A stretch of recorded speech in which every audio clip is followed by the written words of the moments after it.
Hi hello ನಮಸ್ಕಾರ ಎಲ್ರಿಗೂ welcome back to Janvi logs YouTube channel. ಇವತ್ತು ಫಿಶ್ ತಂದಿದ್ರು, ಅದು ಫಿಶ್ ಸುಕ್ಕ ಮಾಡಬೇಕು, ಹಾಗೆ ರೆಸಿಪಿ ನಿಮ್ಮ ಜೊತೆ ಶೇರ್ ಮಾಡ್ಬೇಕಂತ ವಿಡಿಯೋ ಸ್ಟಾರ್ಟ್ ಮಾಡೀನಿ ನೋಡಿರಿ. ಇಲ್ಲಿ ಮಸಾಲೆನೂ ಎಲ್ಲ ಸಣ್ಣ ಮಾಡಿಟ್ಕೊಂಡೀನಿ. ಸಿಂಪಲ್ಲಾಗಿ ಯಾವ ರೀತಿ ಮಾಡ್ತೀವಿ ಅಂತ ವಿಡಿಯೋದಾಗ ಅಷ್ಟು ತೋರಿಸ್ಕೊಡ್ತೇನೆ ನೋಡಿರಿ. ವಿಡಿಯೋ ಸ್ಕಿಪ್ ಮಾಡಬೇಡ್ರಿ. ಇನ್ನು ಮಿನಿ ಲಾಗ್ ಥರ ವಿಡಿಯೋ ಐತ್ರಿ, ನೋಡಿ ಸಪೋರ್ಟ್ ಮಾಡಿ. ವಿಡಿಯೋ ಇಷ್ಟ ಆದರೆ ಒಂದು ಲೈಕ್ ಕೊಡಿರಿ. ಇಲ್ಲಿ ಟೊಮ್ಯಾಟೊ ಮತ್ತು ಈರುಳ್ಳಿ ಎಲ್ಲ ಕಟ್ ಮಾಡಿ ಇಟ್ಕೊಂಡೇನಿ. ಈಗ ಎಣ್ಣೆ ಹಾಕಿ, ಎಣ್ಣೆದಾಗ ಅರಿಶಿನ ಹಿಟ್ಟು ಹಾಕಿ, ಶುಂಠಿ ಬೆಳ್ಳುಳ್ಳಿ ಪೇಸ್ಟ್ ಹಾಕಿ, ಅದ್ರಾಗ ಉಳ್ಳಾಗಡ್ಡಿ ಮತ್ತು ಟೊಮ್ಯಾಟೊ ಹಾಕಿ ಹುರ್ಕೊಳಕತ್ತೇನೆ ನೋಡಿರಿ. ಅದರ ಬಣ್ಣ ಚೇಂಜ್ ಆಗೋವರೆಗೂ ಅದನ್ನು ಫ್ರೈ ಮಾಡ್ಕೊತೇನೆ ರೀ. ಇದು ಸಾರು ಮಾಡ್ಕೊಳಕ್ಕೆ ಬೇರೆ ಇಟ್ಕೊಂಡೇನೆ ರೀ ಫಿಶ್, ಮತ್ತು ಸುಕ್ಕ ಮಾಡೋಕೆ ಬೇರೆ. ಸ್ವಲ್ಪ ಅರಿಶಿನ ಹಿಟ್ಟು ಅದ್ರಾಗ ಆ್ಯಡ್ ಮಾಡೋದೇನು ನೋಡಿರಿ. ಎಲ್ಲರೂ ಅವ್ರವ್ರ ಸ್ಟೈಲಲ್ಲಿ ಮಾಡ್ಕೋತಾರೆ ರೀ. ಹಾಗೆ ಸಿಂಪಲ್ಲಾಗಿ ನಾನು ಈ ಥರ ಮಾಡ್ಕೋತೀನಿ ನೋಡಿರಿ. ಇದರಲ್ಲಿ ಚಾರ್ ಮಿನಾರ್ ಸ್ವಲ್ಪ ಆ್ಯಡ್ ಮಾಡಕತ್ತೀನಿ.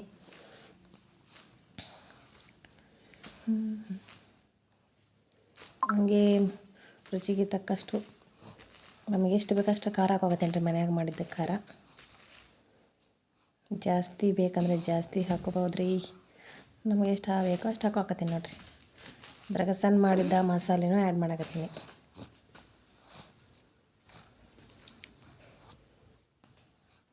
ಫ್ರೈ ಮಾಡ್ಬೇಕಂತ ಮಾಡಿದ್ನಿ, ಬಟ್ ಮಾಡಲಿಲ್ಲ ರೀ. ಸುಕ್ಕ ಮಾಡ್ಬೇಕಂತ ಹೇಳಿ ಟ್ರೈ ಮಾಡಕತ್ತೀನಿ. ಆಫ್ಟರ್ ಲಾಂಗ್ ಟೈಮ್ ತಿನ್ನಕತ್ತೀನಿ ರೀ. ಎರಡು ವರ್ಷ ಆಯಿತು ಫಿಶ್ ತಿಂದಿಲ್ಲ ನಾನು.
ನೋಡಿರಿ. ವಿಡಿಯೋ ಇಷ್ಟ ಆದರೆ ಒಂದು ಲೈಕ್ ಕೊಟ್ಟು ಕಮೆಂಟ್ ಹಾಕಿರಿ. ಹಾಗೆ ಹೊಸಬ್ರು ಯಾರಾದ್ರೂ ಚಾನಲ್ನ ಸಬ್ಸ್ಕ್ರೈಬ್ ಮಾಡ್ಕೊರಿ. ಸಿಂಪಲ್ಲಾಗಿ ಫಿಶ್ ಸುಕ್ಕ ನೋಡ್ರಿ ಹೆಂಗಾಗೈತಿ. ಮತ್ತೆ ಸಿಗೋಣ ನೆಕ್ಸ್ಟ್ ವಿಡಿಯೋದಾಗ. ಬಾಯ್ ಬಾಯ್.